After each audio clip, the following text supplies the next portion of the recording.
கிறிஸ்தேசுக்குள் மிகவும் அன்பாக அழைக்கப்பட்ட அன்புக்குரிய சகோதர சகோதரிகள் அனைவருக்கும் முதலாவது நம்முடைய பிதாவாகிய தேவனாலும் நம் ஆண்டவராகிய இயேசு கிறிஸ்துவின் இன்ப நாமத்தினாலும் அன்பின் வாழ்த்துக்கள்.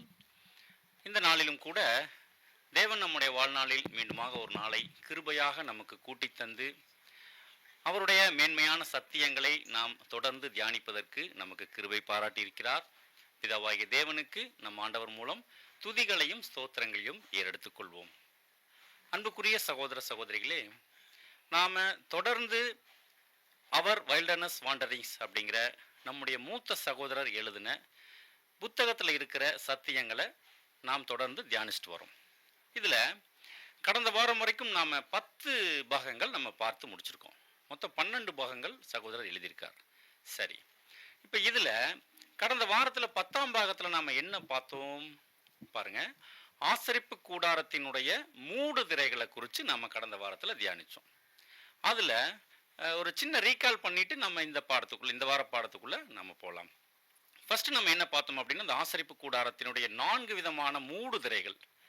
அதில் வெளிப்புறத்திலிருந்து பார்க்கும்போது மேலே என்ன மூடுதிரை கவர் பண்ணப்பட்டிருக்கு அப்படின்னா, தகசு தோல் மூடுதிரை. அது எதை அடையாளப்படுத்தும் பாருங்க, இந்த சீல் ஸ்கின் அப்படின்னு சொல்றோம் இல்லைங்களா. ஸோ எப்படி அந்த கடல் வாழ் உயிரினம் கடல்ல இருந்து எடுக்கப்பட்டு அதனுடைய தோல் இந்த ஆசரிப்பு கூடாரத்துக்கு மூடுதிரையா ஆச்சோ, அதே மாதிரி நம்ம ஆண்டவராகிய இயேசு கிறிஸ்து பரலோகத்தில் இருந்து அதை விட்டுட்டு பூமிக்கு வந்த ஒரு நிலைமையை அது அடையாளப்படுத்துது. சரி, வந்து என்ன பண்ணார்? அடுத்த மூடுதிரை பாருங்க, சிவப்பு தீர்ந்த அந்த ஆட்டுக்கடா தோல். அது எதை அடையாளப்படுத்துது? அந்த ஆண்டவர் செலுத்தின அந்த ஈடு பலியை அது அடையாளப்படுத்துது. அடுத்தது அதுக்கு கீழே பார்த்தோம்னா மூன்றாவதா இருக்கக்கூடிய மூடுதிரை பார்த்தோம்னா கோட் ஸ்கேர் அப்படின்னு இங்க சொல்லப்பட்டிருக்கும். அது எப்படி இருக்கும் பாருங்க, 5 பாகம் 5 மூடுதிரை தனியாகவும் 6 மூடுதிரை தனியாகவும் தனித்தனியா அது சேர்க்கப்பட்டு இந்த 2 செட்டையும் ஒன்றா இணைக்கப்பட்டிருக்கும். பாருங்க, தாமிரத்தால் ஆன அந்த கொக்கிகள் மூலமா அது இணைக்கப்பட்டிருக்கும். இது எதை அடையாளப்படுத்தும் அப்படின்னா பாருங்க, ஆண்டவர் ஈடுபலி செலுத்திட்டார். அதுக்கப்புறம் அந்த பாவ நிவாரண பலியில சபைக்கு ஒரு வாய்ப்பு அங்க கொடுக்கப்படுது. அதுதான் 5. அதே மாதிரி இந்த பாவ நிவாரண பலியை குறித்து பார்க்கும்போது 5 தனியா 6 தனியா இருந்தது. கிறிஸ்துவும் சபையும் சேர்ந்து கொடுக்கிற பாவ நிவாரண பலியை அது அடையாளப்படுத்துது. சரி, அதுக்கப்புறம் அடுத்த கடைசியா உள்பக்கம் இருக்கிற 4வது மூடுதிரை என்னன்னு பார்க்கும்போது பாருங்க, கடைசியா அந்த திரித்த மெல்லிய பஞ்சு நூல் மூடுதிரை. அதை குறித்து நம்ம கடந்த வாரத்தில் தியானிச்சோம். அது 5 மூடுதிரை தனியாகவும் 5 மூடுதிரை தனியாகவும் சேர்த்து ஒன்றாக பொன் கொக்கிகளால் இணைக்கப்பட்டிருக்கும். ஸோ அது சபை மகிமையடைந்த பிறகு கிறிஸ்துவும் சபையும் இருக்கக்கூடிய ஒரு தெய்வீக நிலைமையை அது அடையாளப்படுத்துது. சரி, இது நம்ம கடந்த வாரத்தில் தியானிச்சோம். இந்த வாரத்தில் 11ஆம் பாகத்துக்குள்ள நாம அப்படியே உள்ள போலாம். இதுல என்ன சத்தியங்களை நாம தியானிக்க போறோம் அப்படின்னா பாருங்க, இப்ப நாமெல்லாம் எந்த அழைப்புக்குள்ள வந்திருக்கோம் அப்படின்னா, ஆசாரியர்களாகவும் ராஜாக்களாகவும் நம்மளை அழைச்சிருக்கார் தேவன்.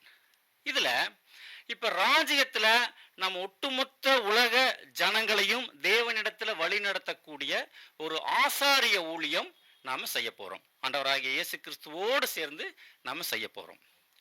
இப்போ இந்த ஆசாரிய ஊழியம் செய்ய போற ஒரு விஷயத்திற்கு இப்போ இந்த ஒரு அழைப்புக்குள்ள வந்திருக்கோம். இந்த அழைப்புக்குள்ள நாம் முழுமையா ஜெயம் கொண்டு எப்படி அந்த ஆசாரியர்களாக கிறிஸ்துவோடு உடன் ஆசாரியர்களாக ஆவது அப்படிங்கிற ஒரு ரகசியத்தை இந்த வார பாடத்துக்குள்ள நம்ம பார்க்க போறோம்.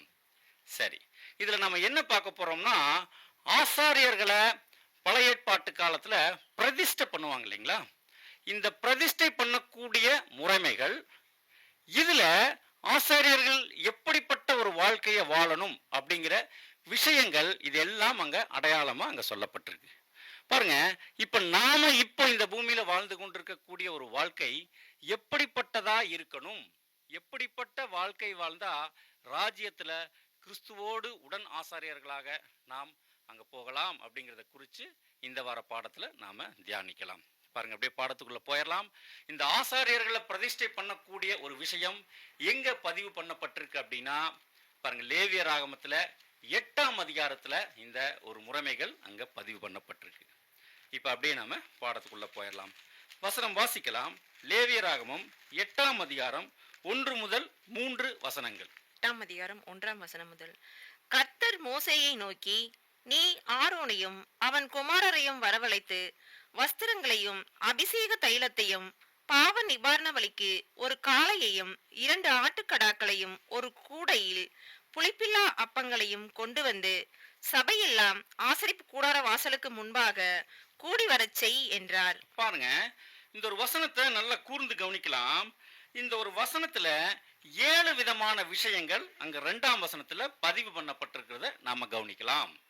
என்னென்ன விஷயங்கள் அங்க பதிவு பண்ணப்பட்டிருக்கு பாருங்க. இப்ப மோசேய அங்க தேவன் கூப்பிட்டு என்ன சொல்றாரு? ஃபர்ஸ்ட் நீ ஆரோனையும், ஆரோன் ஃபர்ஸ்ட் கூப்பிட சொல்றார். அடுத்தது ஆரோனுடைய குமாரர், அவன் குமாரரையும், இப்ப ஆரோனுடைய குமாரர்கள் 2 பேர்த்தையும் கூப்பிட சொல்றார். அடுத்தது 3ஆவதா பார்த்தோம்னா வஸ்திரங்களையும், 3வது வஸ்திரம். அடுத்தது 4ஆவதா பார்த்தோம்னா அபிஷேக தைலத்தையும், அபிஷேக தைலம், இது 4. அடுத்தது 5வது பார்த்தோம்னா பாவ நிவாரண பலிக்கு ஒரு காளை, இது 5வது பாயிண்ட். அடுத்தது 6வது பாயிண்ட் பார்த்தோம்னா 2 ஆட்டுக்கடாக்கள், இது 6வது பாயிண்ட். அடுத்தது ஒரு கூடையில் புளிப்பில்லா அப்பங்கள், இது 7வது பாயிண்ட். ஸோ 7 விஷயங்கள் இந்த இடத்துல அங்க குறிப்பிடப்பட்டிருக்கு. பாருங்க, இந்த 7 எதை அடையாளப்படுத்தும்? ஆரோன், ஆரோனின் குமாரர்கள், வஸ்திரங்கள், அபிஷேக தைலம், காளை, 2 ஆட்டுக்கடாக்கள், அடுத்து கடைசியா ஒரு கூடையில் புளிப்பில்லா அப்பங்கள். 7 விஷயங்கள் இங்க குறிப்பிடப்பட்டிருக்கு. சரி, இப்ப பாருங்க, இப்போ இந்த நிழல்ல இஸ்ரேல் ஜனங்களுக்கு ஆசாரியம் ஊழியம் செய்வதற்கு தேவன் மோசேயை கூப்பிட்டு இந்த 7 விஷயங்களை அங்க செய்ய சொல்றார். இப்ப இது எல்லாத்தையுமே இப்ப கலெக்ட் பண்ண சொல்றார். இப்போ இது பொருள்ல நிஜமான ஆசாரியர்களா அழைக்கப்பட்டிருக்கிற நாம, நம்மளுடைய இப்ப நாமும் இந்த ஒரு ஆசாரிய அழைப்புக்குள்ளதான் வந்திருக்கோம். இப்ப நாம நம்மளுடைய அழைப்பு இதன் அடிப்படையில இருக்கா?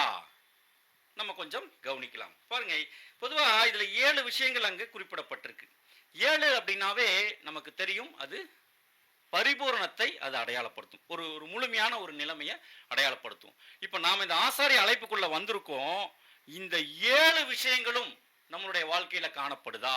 இதன் அடிப்படையில நம்ம இருக்கமா அப்படிங்கிறத கவனமா நாம இப்ப ஆராய்ந்து பார்க்கலாம். பாருங்க, ஒவ்வொன்றும் எதை அடையாளப்படுத்துது, நம்ம 1 by 1 அப்படியே உள்ள போலாம். ஃபர்ஸ்ட் எது சொல்லப்பட்டிருக்கு அப்படின்னா ஆரோன். இப்போ மோசே ஃபர்ஸ்ட் ஆரோனை கூப்பிடுறார். இந்த ஆரோன் யாரை அடையாளப்படுத்துகிறார் அப்படின்னு ஒரு கேள்விக்குள்ள நம்ம போலாம். இது ரொம்ப நம்ம ஈஸியா நம்ம கண்டுபிடிச்சிடலாம். ஆரோன் யாரை அடையாளப்படுத்துறாங்க? நம்ம ஆண்டவராகிய இயேசு கிறிஸ்து. பாருங்க, ஃபர்ஸ்ட் மோசே யாரை அடையாளப்படுத்துறாருன்னா, இப்ப மோசே தான் ஆரோனை இந்த ஒரு அழைப்பு கூப்பிடுறார். அப்போ மோசே யாரை அடையாளப்படுத்துறாருன்னா, பிதாவாகிய தேவனை அங்க அடையாளப்படுத்துறார். பாருங்க, பிதாவாகிய தேவன் தான் இங்க நிழல்ல மோசே ஆரோனையும் அவருடைய குமாரர்களையும் கூப்பிட்ட மாதிரி, பொருள்ல பிதாவாகிய தேவன் தான் கிறிஸ்துவையும் சபையையும் இந்த ஒரு ஆசாரிய ஊழியத்துக்கு அங்க அழைக்கிறார். பாருங்க, இப்ப மோசேயினுடைய அழைப்புக்கு ஆரோன் ரெஸ்பாண்ட் பண்ணி இந்த ஒரு அழைப்புக்குள்ள வரார். மோசே கூப்பிடுறார், ஆரோன் அங்க ரெஸ்பாண்ட் பண்ணி கீழ்ப்படிஞ்சு அங்க வரார். பாருங்க, இதைத்தான் எபிரேயர்ல நம்ம வாசிக்கிறோம். இந்த ஆரோன் ஆண்டவராகிய இயேசு கிறிஸ்துவையும் மோசே பிதாவாகிய தேவனையும் அங்க அடையாளப்படுத்துறாங்க. வசனம் வாசிக்கலாம். எபிரேயர் 5ஆம் அதிகாரம் 4ஆம் வசனம். மேலும் ஆரோனை போல தேவனால் அழைக்கப்பட்டால் ஒழிய ஒருவனும் இந்த கனமான ஊழியத்துக்கு தானாய் ஏற்படுகிறதில்லை. பாருங்க, நமக்கு நல்லா தெரிஞ்ச வசனம். ஆரோனை போல அழைக்கப்பட்டால் ஒழிய, பாருங்க, தேவன் அங்க ஆண்டவராகிய இயேசு கிறிஸ்துவை அங்க அழைக்கிறார். சோ ஆரோன் நம்ம ஆண்டவராகிய இயேசு கிறிஸ்துவை அடையாளப்படுத்துகிறார். சரி, இதுல கவனிச்சோம்னா இப்போ ஆரோனை மாத்திரம்தான் அங்க பெயர் சொல்லி அழைக்கப்பட்டிருக்கு இந்த ஆசாரிய ஊழியத்துக்கு. இப்போ அவருடைய குமாரர்கள் இருக்காங்க, 4 பேர் இருக்காங்க. Nadab, Abihu, Ithamar, Eleazar. பாருங்க, நாதாப், அபியூப், இத்தாமார், எலியேசர், 4 பேர் ஆரோனுடைய குமாரர்கள் அங்க இருக்காங்க. இந்த 4 பேரையும் பேர் சொல்லி அழைத்தாரா அப்படின்னா பேர் சொல்லி எல்லாம் அங்க அழைக்கல. பொதுவா ஆரோனுடைய குமாரர்கள் அப்படின்னு சொல்லி அங்க அழைக்கப்பட்டிருக்காங்க. ஆரோனை மாத்திரம் அங்க பேர் சொல்லி அங்க அழைச்சிருக்கார். அப்படின்னா கொஞ்சம் கவனிக்கலாம். இப்ப பிதாவாகிய தேவன் இப்போ ஆண்டவரை எப்போ பிரதிஷ்டை பண்ணார் இந்த ஆசாரிய ஊழியத்துக்கு அப்படின்னு ஒரு கேள்வி எழுப்பலாம். பாருங்க, இப்ப எந்த இடத்துல பிரதிஷ்டை பண்றார் அப்படின்னு கொஞ்சம் கவனிச்சோம்னா, இப்போ ஆரோனை மாத்திரம் அங்க பேர் சொல்லி அழைச்ச மாதிரி இப்போ ஆண்டவராகிய இயேசு கிறிஸ்துவ முன்கூட்டியே அங்க தீர்மானிச்சிட்டார். இதை எப்படி நம்ம சொல்லலாம் அப்படின்னா, வசனங்கள் நமக்கு தெரியும். உலக தோற்றத்துக்கு முன்னே அடிக்கப்பட்ட ஆட்டுக்குட்டி. அதே மாதிரி கடந்த வாரத்தில் நம்ம பார்த்தோம், தேவனுடைய திட்டம் எல்லாமே ஆண்டவராகிய இயேசு கிறிஸ்துவை கொண்டுதான் அங்க தீர்மானிக்கப்பட்டது. பாருங்க, எபேசியர்ல 3ஆம் அதிகாரம் 11ஆம் வசனத்துல எல்லாம் நம்ம கடந்த வாரம் அங்க தியானிச்சோம். சரி, இப்போ ஆரோனை மாத்திரம் அங்க பெயர் சொல்லி அழைக்கிறார். முன்கூட்டியே இந்த ஒரு ஆசாரி அழைப்பு அங்க தீர்மானிக்கப்பட்டுச்சு. இதை நம்ம இன்னும் எப்படி சொல்லலாம் அப்படின்னா, பாருங்க, இங்க பிரதிஷ்டை பண்றதுக்கு முன்னாடியே அங்க முன்கூட்டியே இந்த ஒரு ஆசாரிய அழைப்பு அங்க நிர்ணயிக்கப்பட்டாச்சு. இதை நம்ம எப்படி சொல்லலாம் அப்படின்னா, பாருங்க, இன்னும் ஆசரிப்பு கூடாரம் அங்க இன்னும் நிர்மாணிக்கப்படல. இப்ப ஆசரிப்பு கூடாரத்தை நிர்மாணிக்கிறதுக்கு முன்னாடியே இப்ப ஆரோனையும் ஆரோனுடைய மகன்களையும் அங்க அழைக்கிறார். சோ இந்த ஆசாரிய அழைப்பு அங்க முன்கூட்டியே அங்க தீர்மானிக்கப்பட்டது. சரி, இப்போ ஆரோனை அழைக்கிறார். இப்போ இப்போ ஆரோன் அங்க எப்படி ரெஸ்பாண்ட் பண்ணார் அப்படிங்கிறத குறித்து கவனிக்கும் போது, இப்போ பொருள்ல பிதாவாகிய தேவனுடைய இந்த அழைப்பை ஆண்டவராகிய இயேசு கிறிஸ்து எப்போது ஏற்றுக்கொண்டார் அப்படின்னு ஒரு கேள்விக்குள்ள போனோம்னா, 30வது வயசுல அவர் ஞானஸ்நானம் எடுக்கிறார் இல்லைங்களா? இந்த ஒரு இடத்துல தான் அங்க பிதாவினுடைய அழைப்பை ஏற்று இந்த வேலைக்கு அங்க ஆண்டவர் வரார். பாருங்க, வசனம் வாசிக்கலாம். எபிரேயர் 10ஆம் அதிகாரம் 9ஆம் வசனம். தேவனே, உம்முடைய சித்தத்தின்படி செய்ய இதோ வருகிறேன் என்று சொன்னார். இரண்டாவதை நிலைநிறுத்துவதற்கு முதலாவதை நீக்கி போடுகிறார். பாருங்க, இப்ப தேவனுடைய சித்தம் செய்வதற்கு ஆண்டவர் அங்க ஞான ஸ்நானத்துல அங்க அர்ப்பணிக்கிறார். இதுக்கு முன்னாடியே அவர் தேவனுடைய வேலைகள் தான் செஞ்சுட்டு இருந்தார். பழைய ஏற்பாட்டு காலத்துல எல்லாம் பார்த்தோம்னா ஒரு தூதனா இருந்து அங்க செஞ்சுட்டு இருந்தார். ஆனா எக்ஸாக்டா இந்த ஒரு ஆசாரிய அழைப்புக்குள்ள இப்ப எப்போ அவர் ரெஸ்பாண்ட் பண்ணி வரார் அப்படின்னா, இப்ப தேவனுடைய சித்தம் செய்வதற்கு ஞான ஸ்நானத்துல அங்க ஆண்டவர் அங்க ஒப்பு கொடுத்து அங்க வரார். பாருங்க, இந்த இடத்துலதான் தேவனால அங்க பரிசுத்த ஆவியின் அபிஷேகத்தை பெற்று அங்க பிரதான ஆசாரியனாக அங்க பிரதிஷ்டை பண்ணப்படுறார். சரி, இப்போ பிரதிஷ்டை அப்படிங்கிற ஒரு விஷயத்துக்குள்ள வரும்போது, இந்த பிரதிஷ்டை பண்றதுக்கு முதல்ல என்ன செய்யப்பட்டது அப்படின்னு ஒரு கேள்விக்குள்ள நம்ம வரலாம். பாருங்க, இப்ப பிரதிஷ்டை பண்றதுக்கு ஆரோன் வந்துட்டார். இப்ப ஃபர்ஸ்ட் என்ன பண்றாங்க அப்படின்னா, வசனம் வாசிக்கலாம். லேவியராகமம் 8ஆம் அதிகாரம் 6ஆம் வசனம். கர்த்தர் தனக்கு கட்டளையிட்டபடியே மோசே ஆரோனையும் அவன் குமாரரையும் வரவழைத்து அவர்களை ஜலத்தினால் ஸ்நானம் பண்ணுவித்து. பாருங்க, இப்போ ஃபர்ஸ்ட் அங்க என்ன பண்ணப்படுது அப்படின்னா, இப்போ மோசேயினால் ஆரோன் அங்க ஸ்நானம் பண்ணப்படுறார், அதாவது கழுவப்படுகிறார். இதை நம்ம எப்படி புரிஞ்சுக்கிறது? இது எதை அடையாளப்படுத்தும் அப்படின்னா, பிதாவாகிய தேவன் ஆண்டவராகிய இயேசு கிறிஸ்துவ கழுவுனாரா அப்படின்னு ஒரு கேள்விக்குள்ள வரலாம். இப்போ ஆண்டவருடைய நிலைமை குறித்து பார்த்தோம்னா, அவர் எப்படிப்பட்டவரா இருக்கார் அப்படின்னா, பாருங்க, எபிரேயர் 7ஆம் அதிகாரம் 26ஆம் வசனம். பரிசுத்தரும் குற்றமற்றவரும் மாசில்லாதவரும் பாவிகளுக்கு விலகினவரும் வானங்களில் உயர்ந்தவருமாய் இருக்கிற இவ்விதமான பிரதான ஆசாரியரே நமக்கு ஏற்றவராய் இருக்கிறார். பாருங்க, ஆண்டவருடைய நிலைமை குறித்து பார்க்கும்போது அவர் பரிசுத்தரா இருக்கார், குற்றமில்லாதவரா இருக்கார். நமக்கு தெரியும் அவருடைய மாசு மறுவில்லாம இருக்கக்கூடிய அந்த நிலைமை. அப்படின்னா இப்போ அங்க ஆரோன் கழுவப்பட்டது எதை அடையாளப்படுத்தும் அப்படின்னு நம்ம கொஞ்சம் கவனிக்கும் போது, ஆண்டவருடைய நிலைமையே ஒரு பரிசுத்தமான நிலைமை, மாசு மறு இல்லாத ஒரு நிலைமையில தான் இருக்கார். அப்போ இது எதை அடையாளப்படுத்தும் அப்படின்னா, இந்த ஒரு நிலைமையில அவர் இருக்காருன்னா அதுக்கு என்ன காரணம் அப்படின்னு நம்ம பார்க்கும்போது, அவர் பிதாவாகிய தேவனுடைய கரத்திலிருந்து நேரடியாக வந்தவர். அதுதான் அதை அடையாளப்படுத்தும். அதான் அவர் அங்க பரிசுத்தமா அங்க இருக்கார். சரி, இப்போ ஆண்டவர் அந்த ஒரு நிலைமையில இருக்கார். இப்போ நாம எப்படி இருக்கோம் அப்படிங்கிற கேள்விக்குள்ள வரும்போது, பாருங்க, இப்ப ஃபர்ஸ்ட் ஆரோன் பார்த்துட்டோம். இப்ப அடுத்தது இப்ப நம்மளுடைய நிலைமை குறித்து பார்க்கும்போது, அடுத்து ஆரோனுடைய குமாரர்கள் இவங்க எப்படி இருக்காங்க, என்ன அடிப்படையில இவர்கள் இந்த ஒரு அழைப்புக்குள்ள வந்திருக்காங்க பாருங்க. இவங்க இப்ப ஆரோன் அங்க பிரதான ஆசாரியரா அங்க அழைக்கப்பட்டிருக்கார். இப்ப இவர்கள் எல்லாம் ஆரோனுடைய குமாரர்கள் எல்லாம் உடன் ஆசாரியர்களாக இந்த ஆசாரிய ஊழியத்துக்கு இங்க அழைக்கப்பட்டிருக்காங்க. அப்படின்னா இப்ப இவர்கள் அழைக்கப்பட்டதற்கான காரணம் என்ன? என்ன அடிப்படையில இங்க ஆரோனுடைய குமாரர்களை இந்த ஆசாரிய ஊழியத்துக்கு அங்க மோசே கூப்பிடுறார்? இப்ப நம்ம எடுத்துக்கலாம், என்ன அடிப்படையில இந்த ஆசாரிய ஊழியத்துக்கு நம்மளைய கூப்பிடுறார் தேவன்? இதுக்கு ஏதாவது ஒரு விஷயங்கள் இருக்கா, ஒரு காரணங்கள் இருக்கா அப்படின்னு பார்த்தோம்னா பாருங்க, ஆரோனுடைய குமாரர்கள் இந்த அழைப்புக்குள்ள வந்ததுக்கு ஏதாவது காரணம் இருக்கான? ஒரு காரணம் இல்லை. ஒரே ஒரு காரணம் தான். என்ன அப்படின்னா, இவர்கள் ஆரோனுடைய குமாரர்கள், அவ்வளவுதான். இதை நம்ம எப்படி புரிஞ்சுக்கலாம் அப்படின்னா, ஆரோனுடன் இரத்த உறவு உள்ளவர்கள், இரத்த சம்பந்தம் உள்ளவர்கள், இந்த ஒரே காரணம் தான் இப்ப ஆரோனுடைய குமாரர்கள் இந்த அழைப்புக்குள்ள வந்ததற்கான ஒரே காரணம். அப்படின்னா இப்ப பொருள்ல பார்த்தோம்னா, இப்ப அதே மாதிரி நமக்கு ஆண்டவரோடு ஏதாவது இரத்த சம்பந்தம் இருக்கா, இரத்த உறவு நமக்குள்ள இருக்கா?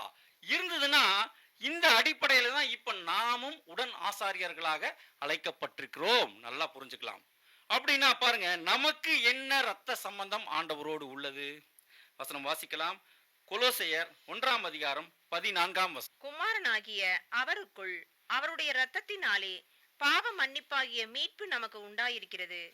பாருங்க, அவருடைய இரத்தத்தினாலே பாவ மன்னிப்பாகிய மீட்பு. முதல்ல இந்த சத்தியத்தை கேட்கிறோம். ஆண்டவராக இயேசு கிறிஸ்துவினுடைய இரத்தத்தை ஈடு பலியை நாம விசுவாசிக்கும் போது நம்மளுடைய அதுவரைக்கும் நம்மளுடைய பாவங்கள் எல்லாம் அங்க மன்னிக்கப்படுது. சோ பாருங்க, இப்ப இந்த ஒரு அடிப்படையில தான் இப்ப யார் நாம ஈடு பலியை விசுவாசிச்சு வந்திருக்கோம். இந்த ஒரு அடிப்படையில இப்போ உடன் ஆசாரியர்களாக இந்த ஒரு அழைப்புக்குள்ள வந்திருக்கோம். இப்ப வந்ததும் அங்க ஆரோன் என்ன பண்ணார் அப்படின்னா, அங்க கழுவப்பட்டார். ஆண்டவர் அங்க பிதாவாகிய தேவனுடைய கரத்திலிருந்து நேரடியாக வந்தவர். இப்ப நம்மளுடைய நிலைமை குறிச்சு பார்க்கும்போது, இப்ப உள்ள வந்ததும் நாம என்ன படுறோம் அப்படின்னா, இப்ப நாமும் கழுவப்படணும். ஏன்னா ஆண்டவர் அங்க பரிபூர்ணமா பரிசுத்தமா இருந்தார். ஆனா நம்மளுடைய நிலைமை குறிச்சு பார்க்கும்போது சங்கீதத்துல எல்லாம் நம்ம வாசிக்கிறோம், நாம பிறந்ததே பாவமான ஒரு நிலைமையில, என் தாய் என்னை பாவத்தில் கர்ப்பந்தரித்தாள், இதெல்லாம் பாக்குறோம். அப்ப நாம உள்ள வந்த உடனே இப்ப நாமும் கழுவப்பட வேண்டும். எப்படி கழுவப்படுறோம்? வசனம் வாசிக்கலாம்.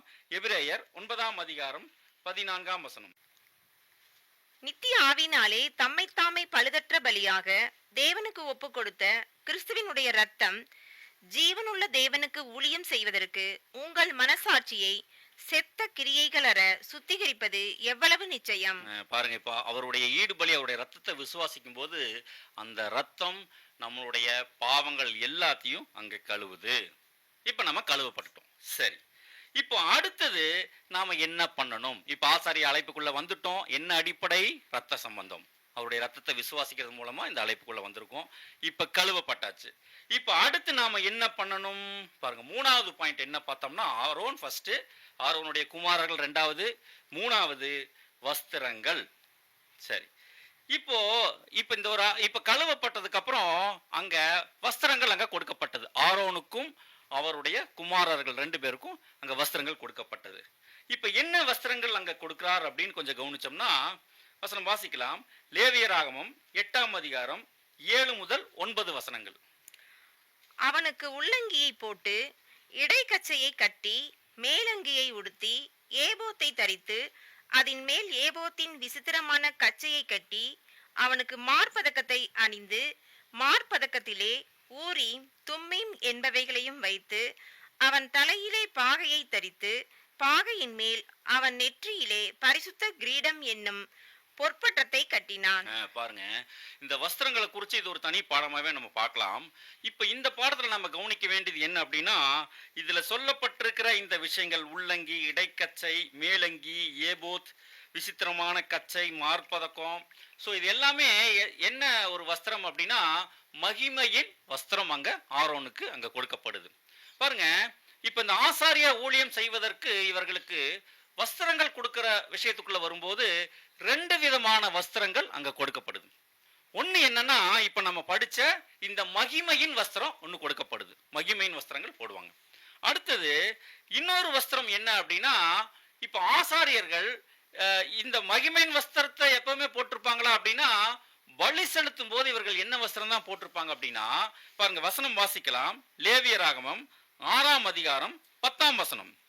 ஆசாரியன் தன் சணல் நூல் அங்கியை தரித்து தன் சணல் நூல் ஜல்லடத்தை அறையில் போட்டுக்கொண்டு பலிபீடத்தின் மேல் அக்கினியில் எரிந்த சர்வாங்க தகனபலியின் சாம்பலை எடுத்து பலிபீடத்து பக்கத்தில் கொட்டி.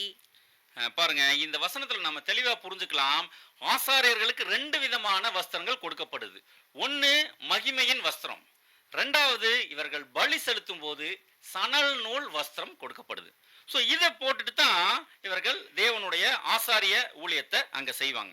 பாருங்க, ஒன்னு மகிமையின் ஆடை, இன்னொன்னு பலி செலுத்தும் ஆடை. இந்த மகிமையின் ஆடை ஆசாரியர்களுக்கு மகிமையா இருக்கு. அதே நேரத்துல இந்த பலி செலுத்தும் ஆடை எப்படி இருக்கான், இவர்களுக்கு ஒரு அலங்காரமா அங்க இருக்கான். பாருங்க யாத்ராகமம் 28ஆம் அதிகாரம் 2ஆம் வசனம் வாசிக்கலாம். உன் சகோதரனாகிய ஆரோனுக்கு மகிமையும் அலங்காரமும் இருக்கும் பொருட்டு பரிசுத்த வஸ்திரங்களை உண்டு பண்ணுவாயாக. பாருங்க ரொம்ப கிளியரா அங்க தேவன் அங்க சொல்லியிருக்கார். சோ மகிமையான ஆடை, பலி செலுத்தும் ஆடை. சோ இந்த பலி செலுத்தும் ஆடை இப்போ ஆரோனுக்கு அங்க அலங்காரமா இருக்கும். இப்போ உடன் ஆசாரியர்களை குறிச்சு பார்க்கும்போது இவர்களுக்கும் இதே மாதிரி அங்க மகிமை ஆடை அங்க கொடுக்கப்படுது. ஆனா ஒரே ஒரு சின்ன வித்தியாசம் அங்க இருக்கிறத நம்ம கவனிக்கலாம்.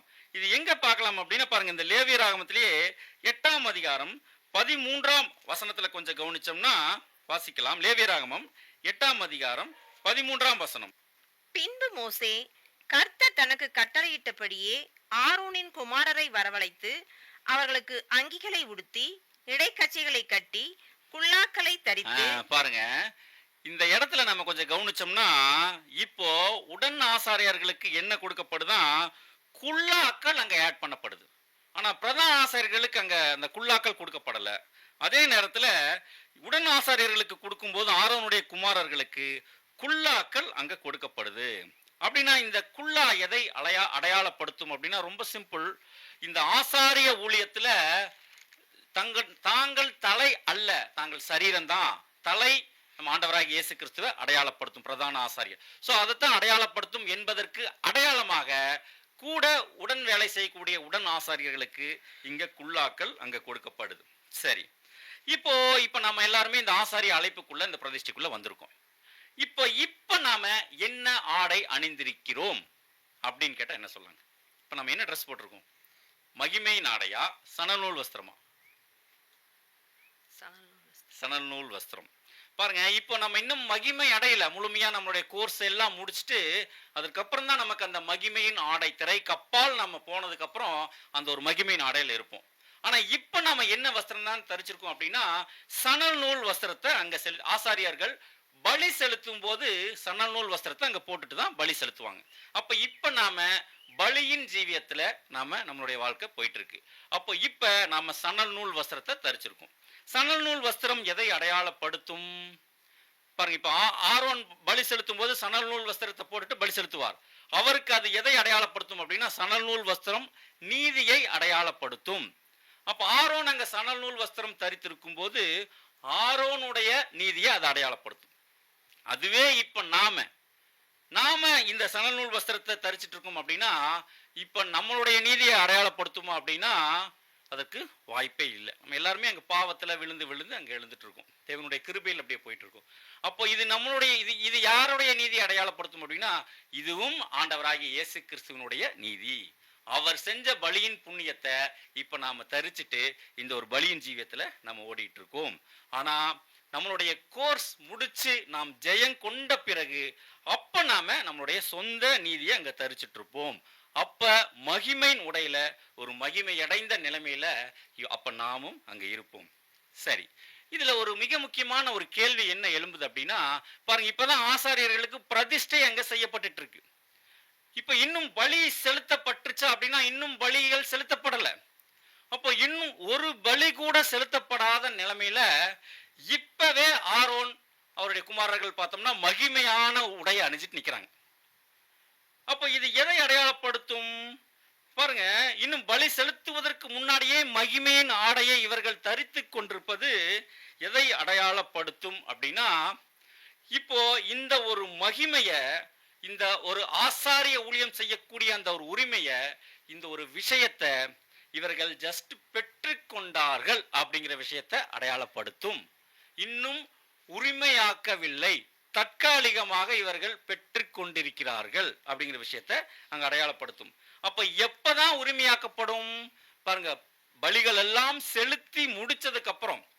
லேவியராகமம் 16ஆம் அதிகாரம் 23, 24 வாசிச்சோம்னா, அந்த ஒப்புரவாக்குதல் நாள்ல ஜனங்களுக்காக இந்த பலிகள் எல்லாம் செலுத்தப்பட்டு தீர்ந்த பின்னாடி தான் அங்க ஒரு மகிமை நாடையில ஆரோன் அங்க வருவார்.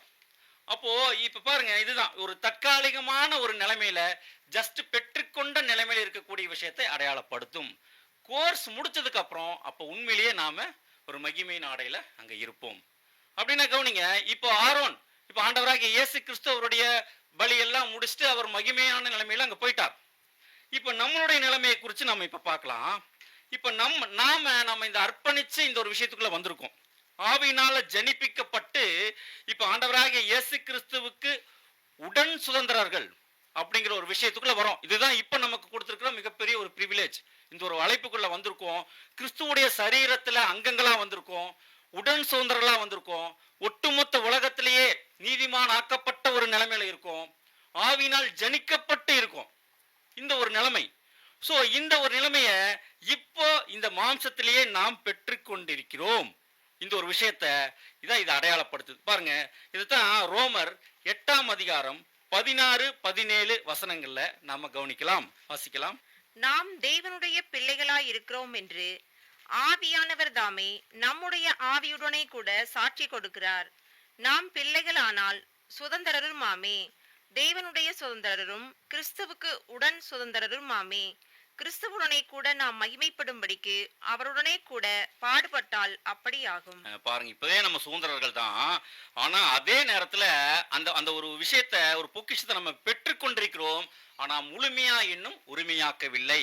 அப்ப முழுமையா நம்ம எப்ப உரிமையாக்குவோம் அப்படின்னா, வெளிப்படுத்தல் விசேஷத்துல நம்ம படிக்கிறோம் இல்லைங்களா, 2:10 மரண பரியந்தம் நாம் உண்மையா நம்மளுடைய ஓட்டத்தை ஓடி நிறைவு செய்யும் போது உண்மையாகவே நாம அந்த ஒரு மகிமையில நாம இருப்போம். இதே விஷயத்த ஆசரிப்பு கூடாரத்துல இன்னொரு இடத்துல வேற ஒரு கோணத்துல ரொம்ப அழகா அங்க பதிவு பண்ணப்பட்டிருக்கிறத நம்ம கவனிக்கலாம்.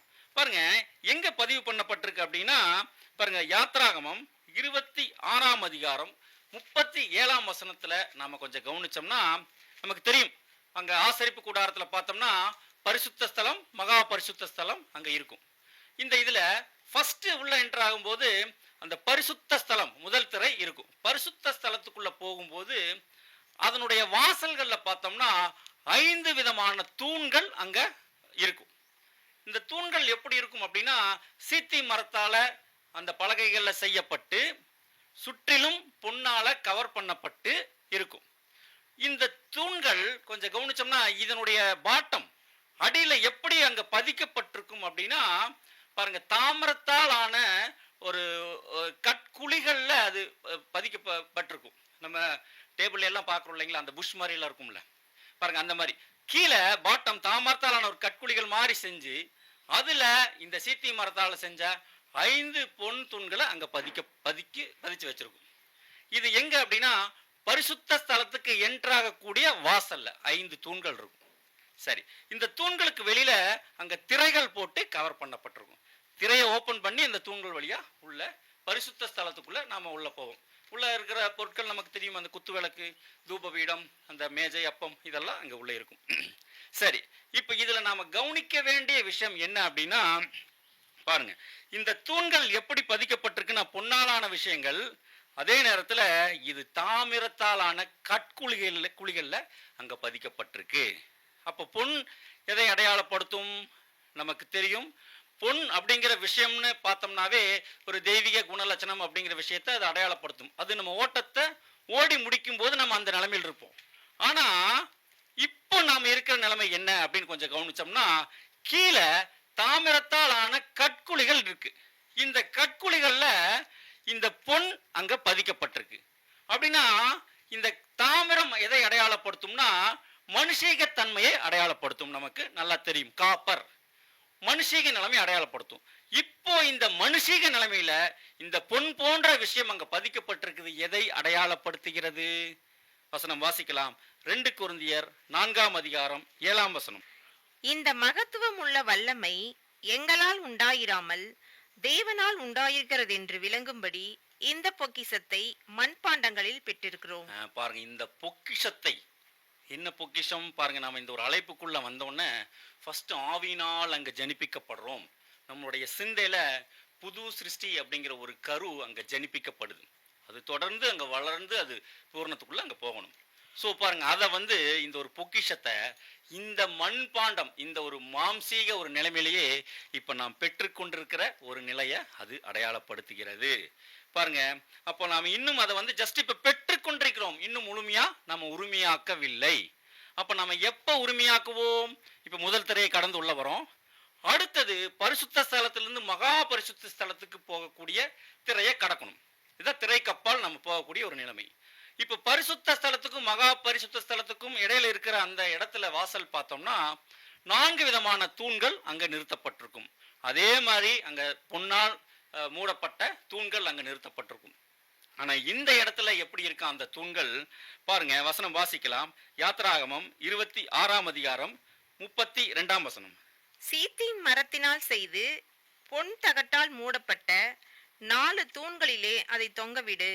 அந்த தூண்கள் 4 வெள்ளி பாதங்கள் மேல் நிற்கவும் அவைகளின் கொக்கிகள் பொன்னினால் செய்யப்படவும் வேண்டும். பாருங்க, இது எப்படி அங்க பதிக்கப்பட்டிருக்கான்? வெள்ளியினால் செய்யப்பட்ட பாதங்கள்ல அந்த வெள்ளியினால் செய்யப்பட்ட கற்குழிகள். அப்படின்னா வெள்ளி எதை அடையாளப்படுத்தும்? நமக்கு தெரியும், சத்தியம், உண்மை, அந்த ஒரு விஷயத்தை அடையாளப்படுத்தும். அப்போ இப்ப அந்த பொன்னால் செய்யப்பட்ட விஷயங்கள் முதல் திரையில தாமிர கற்குழிகள் இருக்கு. அந்த பொக்கிஷத்தை மாம்சத்துல பெற்றிருக்கோம். அதே நேரத்துல நம்ம திரைக்கு அப்பால போகும்போது 2ஆம் திரையை நம்ம கடக்கும் போது உண்மையாகவே அந்த பொக்கிஷமான நிலைமையில, மகிமை அடைந்த நிலைமையில, பூரணம் அடைந்த நிலைமையில நாம இருப்போம். இப்போ பலி செலுத்துறதுக்கு முன்னாடியே மகிமையின் உடையில அங்க வந்தது எதை அடையாளப்படுத்துது அப்படின்னா, ஜஸ்ட் அந்த ஒரு நிலைமைய, மகிமையை பெற்றுக்கொண்ட ஒரு விஷயத்தை, தற்காலிகமாக பெற்றுக்கொண்ட விஷயத்தை அடையாளப்படுத்துகிறது. சரி, இப்போ இந்த ஒரு சுதந்திரம் பொக்கிஷத்தை நம்மளுடைய மாம்சத்துல பெற்றுக்கொண்டாச்சு. இப்ப அதை பெற்றுக்கொண்ட பிறகு இப்ப தேவன் நமக்கு அடுத்து என்ன கொடுக்கிறார் அப்படின்னு கொஞ்சம் நம்ம பார்த்தோம்னா பாருங்க, இதான் அடுத்த விஷயம். இப்ப வஸ்திரத்துக்கு அடுத்து எதை கொடுக்கிறார்? வசனம் வாசிக்கலாம். லேவியராகமம் 8ஆம் அதிகாரம் 10 முதல் 12 வசனங்கள். பின்பு மோசே அபிஷேக தைலத்தை எடுத்து வாசஸ்தலத்தையும் அதிலுள்ள யாவற்றையும் அபிஷேகம் பண்ணி பரிசுத்தப்படுத்தி அதில் கொஞ்சம் எடுத்து பலிபீடத்தின் மேல் 7 தரம் தெளித்து பலிபீடத்தையும் அதன் சகல பனிமுட்டுகளையும் தொட்டியையும் அதன் பாதத்தையும் பரிசுத்தப்படுத்தும்படிக்கு அபிஷேகம் பண்ணி. பாருங்க, இந்த இடத்துல அடுத்த பாயிண்ட் என்ன, 4வது விஷயம் என்னன்னா அபிஷேக தைலம். இப்போ அபிஷேக தைலம் அங்க கொடுக்கப்படுது. அபிஷேக தைலம் எதை அடையாளப்படுத்துது அப்படின்னா நமக்கு தெரியும், பரிசுத்த ஆவிய அது அடையாளப்படுத்துது. பாருங்க, பரிசுத்த அபிஷேக தைலம் அப்படிங்கிற ஒரு வினோதமான ஒரு எண்ணெய் அங்க ஆசாரியர்களை பிரதிஷ்டை பண்ணுவதற்கு அங்க பயன்படுத்தப்படுது. இது யாருக்கு கொடுக்கப்படுதுன்னா, தங்களை முழுமையா ஆசாரிய ஊழியத்திற்கு அர்ப்பணிப்பு செய்யற ஆசாரியர்களுக்கு இந்த ஒரு பரிசுத்த அபிஷேக தைலம் அங்க கொடுக்கப்படுது. சரி, இப்ப நம்மளுடைய விஷயத்துக்குள்ள வரும்போது இப்ப நாம் இதை பெற்றிருக்கிறோமா? பரிசுத்த ஆவியை பெற்றிருக்கிறோமா?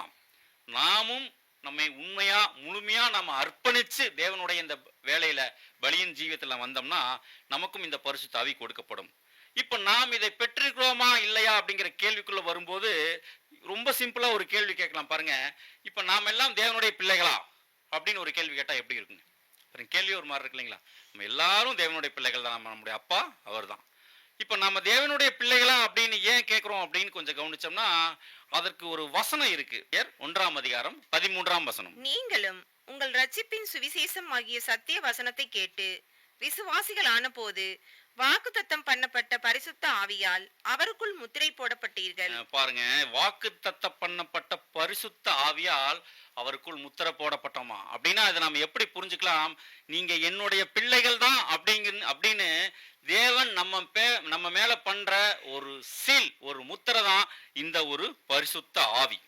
இதுல கொஞ்சம் கவனமா நம்ம உள்ள போய் நம்ம பார்க்கும்போது இப்ப ஆரோனுடைய குமாரர்கள் எல்லாருக்கும் இந்த பரிசுத்த அபிஷேக தைலத்தால் இவர்கள் அபிஷேகம் பண்ணப்பட்டார்களா அப்படின்னு ஒரு கேள்விக்குள்ள வரும்போது இப்ப குமாரர்கள் மேல அவங்க தலை மேல எல்லாம் அங்க அபிஷேக தைலம் ஊற்றப்படல. ஆரோன் மேல மட்டும்தான், ஆரோனுடைய தலை மேலதான் அங்க அபிஷேக தைலம் அங்க ஊற்றப்படுது. கவனிங்க, ஏன் அப்படின்னா இந்த இடத்துல ஆரோன் யாரை அடையாளப்படுத்துறார் அப்படின்னு கவனிக்கும் போது முழு சபையும், தலை சரீரம் கொண்ட முழு சபையையும் இங்க ஆரோன் அடையாளப்படுத்துறார். பாருங்க, இப்ப அதனாலதான் இப்ப தைலம் எங்க தான் ஊற்றப்படுது அப்படின்னா, வசனம் வாசிக்கலாம். லேவியராகமம் 8ஆம் அதிகாரம் 12ஆம் வசனம். அபிஷேக தைலத்திலே கொஞ்சம் ஆரோனுடைய சிரசின் மேல் வார்த்து அவனை பரிசுத்தப்படுத்தும்படி அபிஷேகம் பண்ணினான். பாருங்க, ஆரோனுடைய சிரசின் மேல் தான் அங்க வார்க்கப்படுது, தலை மேல தான் அங்க அபிஷேகம் அங்க ஊற்றப்படுது. அப்படின்னா கூட இருக்கிற ஆரோனுடைய குமாரர்கள், உடன் ஆசாரியர்கள் மேல, அவங்க மேல எப்படி இந்த அபிஷேகம் தைலம் அங்க பயன்படுத்தப்படுது அப்படின்னா, பாருங்க லேவியராகமம் 8ஆம் அதிகாரம் 30ஆம் வசனம்.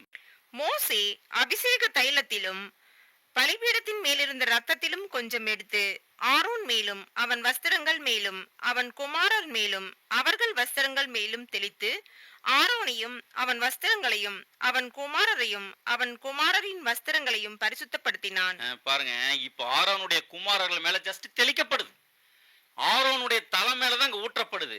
அப்படின்னா இதை நாம எப்படி புரிஞ்சுக்கலாம்? நாம ஆண்டவர் மேல, அவருடைய ரத்தத்தின் மேல விசுவாசம் வச்சு அவருடைய அந்த புண்ணியத்தை நாம பெற்றுக்கொள்ளும் போது, இப்ப அவர் பெற்றுக்கொண்ட அந்த அபிஷேகத்துல நாமும் உடன் சுதந்திரர்கள் அங்க ஆகிறோம் கிறிஸ்து மூலமாக. பாருங்க, இதைத்தான் யோவான் 1 யோவான் 2:27 நம்ம வாசிச்சோம்னா, நீங்கள் அவராலே பெற்ற அபிஷேகம் சொல்லப்பட்டிருக்கும். அவர் மூலமா தான் இந்த ஒரு அபிஷேகம் அங்க நமக்கு கிடைக்குது. சரி, இந்த ஒரு அபிஷேக தைலத்தை இப்ப அங்க தலை மேல எப்ப ஊற்றப்படுது அப்படின்னா, யோர்தான்ல அவர் அங்க ஞானஸ்நானம் எடுக்கும் போது அங்க அங்க பரிசுத்த ஆவியை அங்க ஆண்டவர் அங்க பெற்றுக்கொள்றார். இப்ப யோர்தான்ல அங்க தலை மேல ஊற்றப்பட்டது, அதற்கப்புறம் பெந்தேகோஸ்தை நாள்ல இருந்து சரீரத்தை ரீச் பண்ணுது. ஸோ தலை மேலதான் ஊற்றப்படுது, அதுக்கப்புறம் பெந்தேகோஸ்தை நாள்ல சரீரத்தை ரீச் பண்ணி அப்ப இருந்து இப்ப வரைக்கும் அங்க சரீரத்துல இந்த ஒரு அபிஷேக தைலம் அங்க ஊற்றப்பட்டுட்டு இருக்கு. சரி, இப்ப கொஞ்சம் கவனிச்சோம்னா, இந்த ஒரு அபிஷேக தைலத்தால நாம அபிஷேகம் பண்ணப்பட்டிருக்கிறோமா ஒரு கேள்வியை நம்ம எழுப்பலாம். இப்ப ஏன் இந்த கேள்வி எழுப்புறோம் அப்படின்னா, பாருங்க, இப்ப ஆண்டவர் எப்படி இந்த அபிஷேகத்தை பெற்றுக்கொண்டார் அப்படிங்கிறத நம்ம கவனிக்கலாம். எபிரேயர் 10ஆம் அதிகாரம் 9ஆம் வசனத்துல நம்ம ஆல்ரெடி வாசிச்சோம். அங்க ஆண்டவர் அங்க யோர்தான்ல ஞானஸ்நானம் எடுக்கும்போது பரிசுத்த ஆவி அங்க ஊற்றப்படுது. இப்ப என்ன அடிப்படையில் அங்க தேவன் அவருடைய பரிசுத்த ஆவியை கொடுக்கிறார் அப்படின்னு பார்க்கும்போது, அங்க ஆண்டவர் தன்னுடைய சித்தத்தை பலியா செலுத்தி பிதாவின் சித்தம் செய்ய தன்னை முழுமையா அங்க ஒப்பு கொடுக்கிறார். இது உம்முடைய சித்தம் செய்ய வருகிறேன், பிதாவின் சித்தம் செய்ய அங்க வரார். அப்ப சுய சித்தத்தை பலியா செலுத்தி தேவ சித்தத்துக்கு ஒப்பு கொடுக்கும் போது அங்க பரிசுத்த ஆவி அங்க கொடுக்கப்படுது. கவனிக்கலாம்.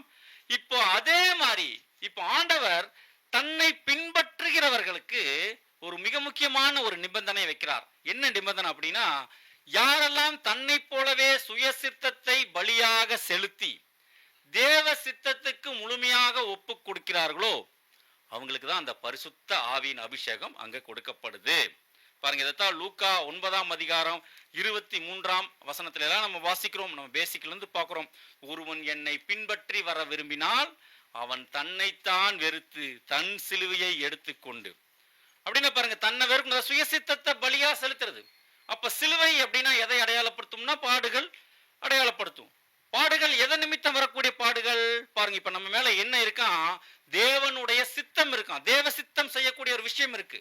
அப்ப தேவ சித்தம் நாம செய்யும் போது அது நிமித்தம் வரக்கூடிய பாடுகள். சோ இந்த ஒரு விஷயம் பாருங்க, இப்ப சுய சித்தத்தை பலியா செலுத்தணும், தேவ சித்தம் செய்யணும். 2 விஷயம் இருக்கு, ரெண்டையுமே செய்யணும். பல நேரங்கள்ல நம்ம என்ன பண்ணிடுறோமா, இப்ப தேவ சித்தம் செய்வோம், அதே நேரத்துல சுய சித்தத்தையும் சேர்த்து செஞ்சுட்டு இருப்போம்.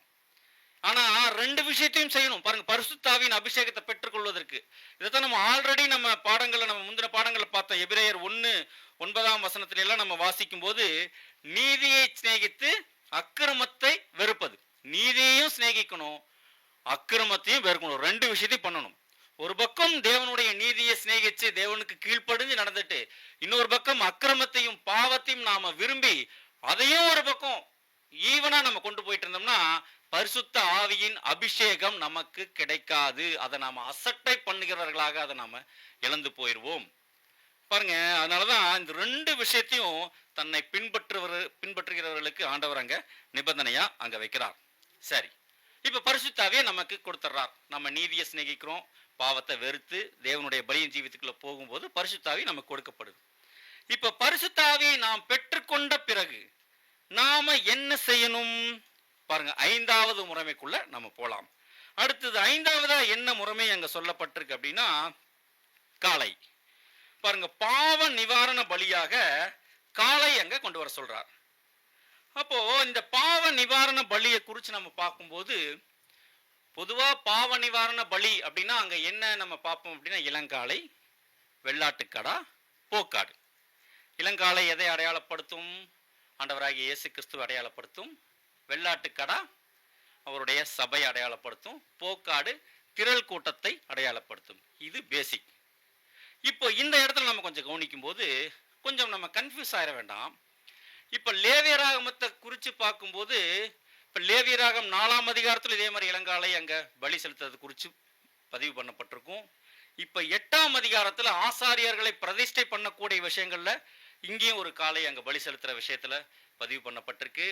லேவியராகமம் 14ஆம் அதிகாரத்திலையும் அதே மாதிரி இளங்காலை, வெள்ளாட்டுக்கடா இந்த விஷயங்கள் பதிவு பண்ணப்பட்டிருக்கு. இதுல நாம கன்ஃபியூஸ் ஆகிக்க வேண்டாம்.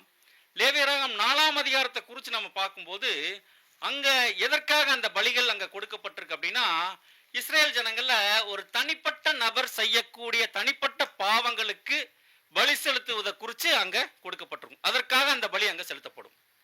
அதே நேரத்தில் இப்ப லேவியராகமம் 16ஆம் அதிகாரத்தை குறித்து பார்க்கும்போது அது ஒட்டுமொத்த இஸ்ரேல் தேசத்தை தேசமாக அவர்கள் செய்த பாவத்திற்கு வருடந்தோறும் அவர்கள் செலுத்தக்கூடிய பாவ நிவாரண பலியை அது அடையாளப்படுத்தும். 7ஆம் மாதம் 10ஆம் தேதி ஒரு தேசமாக அவர்கள் செஞ்ச பாவத்துக்கு நிவாரணமாக அந்த இளங்காலை, வெள்ளாட்டுக்கடா பலி செலுத்தப்படும். போக்காடு அங்க வனாந்திரத்துக்கு போகப்படும். இது லேவியராகமம் 16ஆம் அதிகாரத்துல. இப்ப நாம பார்த்துட்டு இருக்கிற விஷயம் எதை அடையாளப்படுத்துதுன்னா, 8ஆம் அதிகாரத்துல சொல்லப்பட்டிருக்கிற இந்த ஒரு காளை எதை அடையாளப்படுத்துது அப்படின்னா, ஆசாரியர்களை பிரதிஷ்டை பண்ணும் போது செலுத்தப்படக்கூடிய ஒரு காளை. கன்ஃபியூஸ் பண்ணிக்க வேண்டாம். பாருங்க, இப்ப இதுல இது எதை இந்த காளை அடையாளப்படுத்துது கவனிக்கலாம். லேவியராகமம் 8ஆம் அதிகாரம் 14ஆம் வசனம். பாவ நிவாரண பலிக்கான காளையை கொண்டு வந்தான். அதனுடைய தலையின் மேல் ஆரோனும் அவன் குமாரரும் தங்கள் கைகளை வைத்தார்கள். பாருங்க, இப்ப இந்த காளையை கொண்டு வந்துட்டாங்க. கொண்டு வந்ததுக்கு அப்புறம் ஆரோனும் அவருடைய குமாரர்களும் இந்த காளையுடைய தலை மேல கரங்களை வைக்கிறாங்க. அப்ப தலை மேல கரங்களை வைப்பது அப்படின்னா இது எதை அடையாளப்படுத்தும்? அது முதல் அந்த காளைக்கு நடக்கிற சம்பவங்கள், விஷயங்கள் எல்லாமே அது தங்களையே அடையாளப்படுத்துவதாக சொல்ற ஒரு விஷயம்தான் தலை மேல கை வைக்கிறது. பாருங்க, இதுக்கப்புறம் நடக்கக்கூடிய விஷயங்கள், இந்த காளைக்கு நடக்கிறதெல்லாம் இது எங்களுக்கு நடக்கிற மாதிரி அப்படின்னு சொல்ற ஒரு விஷயம். அப்படின்னு இந்த காளை எதையை அடையாளப்படுத்தும்னா, பாருங்க, ஆரோனும் அவன் குமாரரும் அதனுடைய தலை மேல கை வைக்கிறாங்க. அப்படின்னா இந்த காளை எதை அடையாளப்படுத்துதுன்னா, ஆரோனையும் அவன் குமாரர்களையும், பொருள்ல பார்க்கும்போது கிறிஸ்துவையும் சபையையும் ரெண்டையுமே அடையாளப்படுத்தும். சரி, இப்ப இந்த காளை கிறிஸ்துவையும் சபையும் அடையாளப்படுத்துது. இன்னும் கொஞ்சம் எக்ஸாக்டா இன்னும் கொஞ்சம் உள்ள போனோம்னா, பாருங்க, இந்த காளையை யார் தான் கொடுக்குறாங்க அப்படின்னு எல்லாத்தையும் மோசே தான் இங்க கொடுக்குறார். அப்போ மோசே பாருங்க, பிதாவாகிய தேவனை அங்க அடையாளப்படுத்துறார். லேவியராகமம் 8ஆம் அதிகாரம் 13-14 வாசிக்கலாம். பின்பு மோசே கர்த்தர் தனக்கு கட்டளையிட்டபடியே ஆரோனின் குமாரரை வரவழைத்து அவர்களுக்கு அங்கிகளை உடுத்தி இடைக்கச்சைகளை கட்டி குல்லாக்களை தரித்து பாவ நிவாரண பலிக்கான காளையை கொண்டு வந்தான். பாருங்க, இப்ப மோசே தான் இந்த பாவ நிவாரண பலிக்கான காளையை கொடுக்கிறார். இப்ப மோசே பிதாவாகிய தேவனை அங்க அடையாளப்படுத்துறார் அப்படின்னு நம்ம வரும்போது பொருள்ல இப்போ பிதாவாகிய தேவன் இப்ப இங்க கால பலியான மாதிரி இப்ப ஆண்டவர் பலி செலுத்துவதற்கு ஆண்டவருக்கு என்ன கொடுத்தார் அப்படின்னு ஒரு கேள்வி எழுப்பலாம். என்ன கொடுத்தாருங்க சிஸ்டர்? இப்போ மோசே தான் காளையை கொடுக்கிறார் பலி செலுத்துவதற்கு, ஆரோன் அவர் குமாரர்களும் கரங்களை வைக்கிறாங்க. இப்போ அதே மாதிரி பொருளுக்கு வந்துடலாம். இப்போ பிதாவாகிய தேவன் இப்போ ஆரோனுக்கு அங்க காளையை கொடுத்த மாதிரி இப்போ ஆண்டவருக்கு பலி செலுத்துவதற்கு என்ன கொடுத்தார்? சிஸ்டர் அழகா சொல்றாங்க பாருங்க. வசனம் வாசிக்கலாம். எபிரேயர் 10ஆம் அதிகாரம் 5ஆம் வசனம். ஆகையால் அவர் உலகத்தில் பிரவேசிக்கும் போது பலியையும் காணிக்கையையும் நீர் விரும்பவில்லை, ஒரு சரீரத்தை எனக்கு ஆயத்தம் பண்ணினீர். பாருங்க, ஒரு பரிபூர்ண மனுஷ சரீரத்தை பிதாவாகிய தேவன் ஆண்டவர் கொடுக்கிறார். அந்த சரீரத்தை கொடுத்து இப்ப அதை பலி செலுத்த சொல்றார். பாருங்க, அதுக்குள்ள அந்த பலியின் ஜீவத்துக்குள்ள ஆண்டவர் அங்க போறார். அப்ப இந்த காலை இப்போ எதை அடையாளப்படுத்துது அப்படின்னா, ஆண்டவருக்கு கொடுக்கப்பட்ட அந்த பரிபூர்ண மனுஷ சரீரத்தை அங்க அடையாளப்படுத்துது. அதுதான் அங்க பலி செலுத்துறாங்க. இதே மாதிரி இப்ப சபையாகிய நமக்கு ஏதாச்சும் கொடுத்தாரா? நமக்கு ஏதாவது சரீரம் கொடுக்கப்பட்டிருக்குங்களா? ஆண்டவருக்கு அங்க பரிபூர்ண சரீரத்தை கொடுத்தா இப்ப நமக்கு என்ன கொடுக்கிறாரா? அவருடைய சரீரத்துல அங்கமாக கூடிய ஒரு வாய்ப்பை கொடுக்கிறார். எபேசியர் 1:23 எல்லாம் நம்ம வாசிக்கலாம். அவருடைய சரீரத்தில் அங்கமாக கூடிய அந்த வாய்ப்பு அங்க கொடுக்கிறார். சரி, ஆண்டவர் தனக்கு கொடுத்த அந்த பரிபூர்ண மனுஷ சரீரத்தை முற்றிலுமாக பலி செலுத்தி அவர் முடிச்சிட்டார். இப்ப நமக்கும் இந்த ஒரு வாய்ப்பு, பலியின் ஜீவியம் நமக்கு கொடுக்கப்பட்டிருக்கு. இப்ப நம்முடைய பலியின் ஜீவியம் எப்படி இருக்கிறது பாருங்க. இந்த ஆசாரிய அழைப்புக்குள்ள வந்திருக்கோம். இப்ப அவருடைய சரீரத்துல அங்கம் அப்படிங்கிற ஒரு மகா பெரிய விஷயத்தை, பொக்கிஷத்தை கொடுத்திருக்கார். இப்ப நாம அந்த பலியின் ஜீவியத்துல நம்மளுடைய சுயசித்தத்தை பலியா செலுத்துறோமா? நம்மளுடைய பலியின் ஜீவியம் எப்படி இருக்கு அப்படிங்கிற ஒரு கேள்விக்குள்ள நாம போகும்போது, எப்படிப்பட்ட ஒரு ஜீவியம், ஒரு பலியின் ஜீவியம் வாழ்ந்தால் நம்முடைய பலியை தேவன் அங்க அங்கீகரிப்பார் அப்படிங்கிற கேள்விக்குள்ள போகும்போது இதற்கான பதிலை நாம எங்க பார்க்கலாம் அப்படின்னா, 6வது முறைமை பாருங்க. 5 பார்த்துட்டோம், காலை அங்க பலியா செலுத்தப்படுது. அடுத்தது நம்மளுடைய பலியை தேவன் எப்படி அங்கீகரிப்பார் அப்படிங்கிறத அடுத்தது 6வது முறைமைக்குள்ள போய் நம்ம பார்க்கலாம். 6வது அங்க என்ன கொடுக்கப்படுது அப்படின்னா, 2 ஆட்டுக்கடாக்கள் அங்க கொடுக்கப்படுது. இந்த 2 ஆட்டுக்கடாக்கள் எதுக்கு கொடுக்கப்படுது? இதை என்ன பண்ண சொல்றார் அப்படின்னு நம்ம பார்க்கும்போது பாருங்க, ஒரு ஆட்டுக்கடா என்ன பண்ணுதா? சர்வாங்க தகன பலியா அங்க கொடுக்கப்படுது. இன்னொரு ஆட்டுக்கடா கான்சக்ரேட் பண்றது, அதாவது பிரதிஷ்டைப்படுத்துவதற்குரிய ஆடு. ஒன்னு சர்வாங்க தகன பலிக்கான ஆடு, இன்னொன்னு பிரதிஷ்டைப்படுத்துவதற்கான ஆடு. 2 ஆடு அங்க கொடுக்கப்படுது. இப்ப பாருங்க, ஃபர்ஸ்ட் ஆட்டை குறித்து நம்ம பார்க்கலாம். சர்வாங்க தகன பலிக்கான ஆடு. வசனம் வாசிக்கலாம். லேவியராகமம் 8ஆம் அதிகாரம் 18, 19 வசனங்கள்.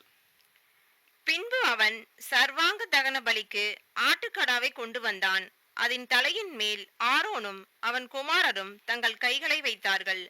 அப்பொழுது அது கொல்லப்பட்டது. மோசே அதன் ரத்தத்தை பலிபீடத்தின் மேலும் சுற்றிலும் தெளித்தான். பாருங்க, இப்ப இந்த ரத்தத்தை என்ன பண்றாங்கன்னா, பலிபீடத்தை சுத்திலும் அங்க தெளிக்கிறாங்க. தெளிச்சிட்டு இதுக்கடுத்து அதனுடைய இன்னர் பார்ட்ஸ் இதை என்ன பண்றாங்கன்னா, அந்த உள்ள குடல்கள், இந்த விஷயங்கள் என்ன பண்றாங்களா? வசனம் வாசிக்கலாம். லேவியராகமம் 8ஆம் அதிகாரம் 21ஆம் வசனம். குடல்களையும் தொடைகளையும் தண்ணீரால் கழுவின பின் மோசே ஆட்டுக்கடா முழுவதையும் பலிபீடத்தின் மேல் கர்த்தருக்கு சுகந்த வாசனைக்கான சர்வாங்க தகன பலியாக தகனித்தான். பாருங்க, இப்ப இந்த குடைகள், இன்னர் பார்ட்ஸ் இது எல்லாமே என்ன பண்ணுதா? அது எல்லாமே தண்ணீரால் அங்க கழுவப்படுது. கழுவப்பட்டதுக்கு அப்புறம் அந்த ஆட்டுக்குட்டிய சுகந்த வாசனையா அங்க தகனிக்கப்படுது. சரி, இப்போ பாருங்க, இது என்ன இது கவனிக்கலாம் அப்படின்னா, இதுல மிக முக்கியமா நம்ம கவனிக்கப்பட வேண்டிய விஷயம் என்ன அப்படின்னா, இது சர்வாங்க தகன பலி. கம்ப்ளீட்டா இது அக்கினியினால அங்க தகனிக்கப்படுது. அப்படின்னா அக்கினியினால் தகனிக்கப்படக்கூடிய ஒரு விஷயம் எதை அடையாளப்படுத்தும் பாருங்க. பழைய ஏற்பாட்டு காலத்துல அநேக முறை இந்த பலிகள் அங்க செலுத்தப்படும். ஆபிரகாம் ஒரு முறை பலி செலுத்துவார். அங்க வானத்திலிருந்து அக்கினி இறங்கி வந்து அங்க பட்சிக்கும். கிதியோன் பீரியட்ல ஒரு டைம் நடக்கும். அதே மாதிரி எலியா பீரியட்ல அவர் ஜெபம் பண்ணும்போது வானத்திலிருந்து அக்கினி இறங்கி அங்க பட்சிக்கும். அப்போ இந்த அக்கினியால் தகனிக்கப்படக்கூடிய விஷயம் எதை அடையாளப்படுத்தும் அப்படின்னா, தேவனுடைய அங்கீகரிப்பை அடையாளப்படுத்துகிறது. பாருங்க, இந்த பலியை தேவன் அக்செப்ட் பண்ணிட்டார் அப்படிங்கிற ஒரு விஷயத்தை அது அடையாளப்படுத்துது. சரி, இப்ப தேவன் அங்கீகரிக்கிறார் அப்படின்னா எப்படி அங்கீகரிக்கிறார்? இதுக்குதான் 3 பாயிண்ட் நம்ம பார்க்கணும். பாருங்க, தேவன் எப்படி நம்மளுடைய பலியின் ஜீவியத்தை அங்கீகரிக்கிறார் அப்படிங்கிற கேள்விக்குள்ள வரும்போது, ஃபர்ஸ்ட் அதற்குள்ள இருக்கிற அந்த இன்னர் பார்ட்ஸ் எல்லாம் கழுவப்பட்டது, வாஷ் பண்ணப்பட்டது. அடுத்தது அக்கினியால அங்க எரிக்கப்பட்டது. அடுத்தது சுகந்த வாசனையாக அங்க போகுது. அப்ப இந்த 3 விஷயங்களுக்குள்ள நம்ம வரும்போது, இப்போ அது கழுவப்பட்டது எதை அடையாளப்படுத்தும்னா, நம்மளுடைய வாழ்க்கை தான். வசனத்தின் மூலமாக நாம் கழுவப்படக்கூடிய ஒரு நிலைமை. இப்ப நீதிமான் அப்படிங்கிற நிலைமைக்குள்ள வந்துட்டோம். பட் நம்ம நீதிமானா உண்மையா அப்படின்னா நம்ம உண்மையா நீதிமான் அல்ல, தேவனால் நீதிமானாக எண்ணப்படுகிறோம். அப்ப தொடர்ந்து அந்த நீதியுள்ள வாழ்க்கையை ஆண்டவர் கொடுத்த அந்த புண்ணியத்தை வச்சுட்டு தொடர்ந்து பரிசுத்தமாக கூடிய நிலைமையில வசனத்தால நம்ம இருக்கிற அந்த அழுக்குகள் எல்லாம் கழுவி தொடர்ந்து நம்ம பரிசுத்தமாகணும். இதுதான் கழுவப்படக்கூடிய நிலைமை. அடுத்தது அக்னியினால் எரிக்கப்படணும் அப்படின்னா பாருங்க, இது எப்படி அடையாளப்படுத்துது அப்படின்னு கொஞ்சம் கவனிக்கும் போது பாருங்க, அக்னி நமக்கு தெரியும் சோதனைகளை அங்க அடையாளப்படுத்துது. அப்போ இப்ப நம்ம கழுவப்படுறோம். அடுத்தது நமக்கு வரக்கூடிய சோதனைகள், இந்த சோதனைகள்ல நாம தொடர்ந்து தேவன் சார்பா அங்க நிலைச்சு நிக்கணும். அதுக்கப்புறம் தான் தேவன் அங்க அங்கீகரிப்பார். அதே மாதிரி இந்த சோதனைகள்ல நம்மளுடைய நல்ல கிரியைகள் நம்ம வெளிப்படுத்தும் போது இந்த நற்கிரியைகள் தேவனுக்கு சுகந்த வாசனையா அங்க போகுது. சோ 3 விஷயங்கள், நம்ம வசனத்தால கழுவப்படணும், நமக்கு வரக்கூடிய சோதனைகள்ல நாம தேவன் பக்கம் நின்று காட்டணும், அப்ப நம்முடைய நற்கிரியைகள்ல தேவனுக்கு சுகந்த வாசனையா போகும்போது அங்க தேவன் நம்மளுடைய பலியின் ஜீவியத்தை அங்கீகரிக்கிறார். சோ இது அந்த சர்வாங்க தகன பலிக்குரிய ஆடு, தேவனுடைய அங்கீகரிப்பை இது அடையாளப்படுத்துகிறது. இன்னொரு ஆடு எதை அடையாளப்படுத்துது பாருங்க, ராம் ஆஃப் கான்சக்ரேஷன், பிரதிஷ்டைப்படுத்துவதற்குரிய ஆடு. இதை குறித்து பார்க்கும்போது வசனம் வாசிக்கலாம். லேவியராகமம் 8ஆம் அதிகாரம் 22ஆம் வசனம். பின்பு பிரதிஷ்டைப்படுத்துவதற்குரிய மற்ற ஆட்டுக்கடாவை கொண்டு வந்தான். அதன் தலையின் மேல் ஆரோனும் அவன் குமாரரும் தங்கள் கைகளை வைத்தார்கள். அடுத்த ஆட்டை கொண்டு வராங்க. இதுல முக்கியமா நம்ம கவனிக்க வேண்டிய விஷயம், இந்த ஆட்டுல என்ன பண்றாங்க அப்படின்னா பாருங்க, 23ஆம் வசனம் வாசிக்கலாம். பின்பு அது கொல்லப்பட்டது. மோசே அதன் இரத்தத்தில் கொஞ்சம் எடுத்து ஆரோனுடைய வலது காதின் மடலிலும் வலது கையின் பெருவிரலிலும் வலது காலின் பெருவிரலிலும் பூசினான். பாருங்க, ஏற்கனவே கொல்லப்பட்ட அந்த சர்வாங்க தகன பலிக்குரிய ஆடு அங்க பலிபடுத்தின மேல ரத்தம் பூசப்பட்டது, தெளிக்கப்பட்டுச்சு. இப்போ இந்த ஆட்டை என்ன பண்றாங்களா, இதனுடைய ரத்தம் ஆரோனுடைய வலது காதின் மடல், வலது கையின் பெருவிரல், அடுத்தது வலது காலின் பெருவிரல், 3 இடத்துல அந்த ரத்தம் பூசப்படுது. அப்போ இது எதை அடையாளப்படுத்தும் அப்படின்னா பாருங்க, இது பிரதிஷ்டைக்குரிய ஆடு. அப்போ இது வந்து ஒவ்வொருவருடைய தனிப்பட்ட அர்ப்பணிப்பை இந்த ஒரு ஆடு அதை அடையாளப்படுத்துது. அப்போ பாருங்க, ஒவ்வொருத்தருடைய தனிப்பட்ட அர்ப்பணிப்பு. இப்ப நம்முடைய அர்ப்பணிப்பின் ஜீவியம் எப்படி இருக்க வேண்டும் என்பதை சொல்றதுக்குதான் அந்த ரத்தம் அங்க பூசப்பட்ட ஒரு விஷயத்தை அது சொல்லுது. எங்க பூசப்பட்டது? வலது காதின் மடல். காதுன்னா நமக்கு தெரியும், கேட்கக்கூடிய விஷயங்கள். அப்போ கேட்கக்கூடிய விஷயம் அப்படின்னு வரும்போது ரோமர் 10:17 நம்ம வாசிக்கிறோம் பாருங்க, விசுவாசம் அங்க கேள்வியினாலே வரும். சத்தியத்தை கேட்க கேட்க நமக்குள் வளரக்கூடிய அந்த விசுவாசம் இதை அடையாளப்படுது. தொடர்ந்து இந்த அர்ப்பணிப்பின் ஜீவியத்துக்குள்ள வர்றவங்க தொடர்ந்து சத்தியத்தை கேட்டு கேட்டு நம்மளுடைய விசுவாசத்தை வர்த்திக்க பண்ணிட்டே இருக்கணும், ஆபிரகாம் மாதிரி. ஸோ பயங்கரமான உச்சகட்ட விசுவாசத்துக்குள்ள போகணும். ஆனா பல நேரங்களில் நம்ம என்ன பண்ணிடுறோம் அப்படின்னா, கொஞ்ச நாள் நம்ம சத்தியத்துக்குள்ள வரும்போது அந்த சத்தியத்தின் மீதான ஆர்வம் வாஞ்சை எல்லாம் இருக்கு. கொஞ்ச நாள் ஆனதுக்கு அப்புறம் அப்படியே கேட்டு கேட்டு பழகி போயிருது. நம்ம கேட்ட சத்தியம் தானே, இதெல்லாம் எனக்கு தெரியும் அப்படிங்கிற மாதிரி விஷயத்துக்குள்ள வந்துடும்.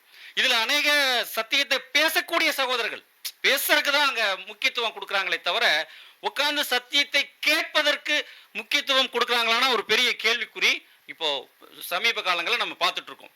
அப்போ இப்ப நாம பாருங்க, வலது காதின் மடல்ல நமக்கு ரத்தம் பூசப்பட்டிருக்க வேண்டும். அப்போ நாம தொடர்ந்து அந்த சத்தியத்தை கேட்டு அதன் மூலம் நம்மளுடைய விசுவாசத்தை தொடர்ந்து அங்க வளர்த்தணும். அதே மாதிரி பாருங்க, இப்ப நமக்குள்ள அந்த சத்தியத்தை கேட்கக்கூடிய ஆர்வம் நமக்குள்ள எப்படி இருக்கிறது, நம்ம சீர்தூக்கி பார்த்துக்க வேண்டியதுதான்.